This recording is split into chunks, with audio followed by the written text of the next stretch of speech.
একটি ছোট গ্রামের একেবারে শেষ প্রান্তে ছিল বহু বছর ধরে পরিত্যক্ত একটি পুরনো বাড়ি। গ্রামের সবাই বলত, রাত হলে সেই বাড়ি থেকে অদ্ভুত কান্নার শব্দ ভেসে আসে। কেউ সাহস করে সেখানে যেত না। শুনেছি এই বাড়িতে নাকি সত্যিই ভূত আছে। আজ রাতে আমি নিজেই দেখে আসব। পাগল হয়েছিস? কেউ ওই বাড়িতে গিয়ে ঠিকমতো ফিরে আসেনি। রাহুল কারও কথা না শুনে একটি টর্চ হাতে নিয়ে রাত 12টায় সেই বাড়ির দিকে রওনা দিল। কে কে ওখানে? যদি কেউ থাকেন, সামনে আসুন। ঠিক তখনই একটি সাদা পোশাক পরা ছায়ামূর্তি অন্ধকার থেকে বেরিয়ে এল।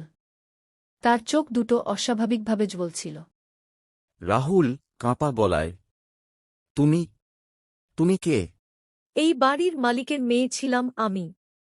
সবাই আমাকে ভুলে গেছে, কিন্তু আমি এখনো এখানেই আছি। না, না, আমাকে যেতে দাও। এখন আর ফিরে যাওয়ার পথ নেই। পরদিন সকালে গ্রামের মানুষ শুধু বাড়ির দরজার সামনে রাহুলের টর্চটি পড়ে থাকতে দেখল। কিন্তু রাহুলকে আর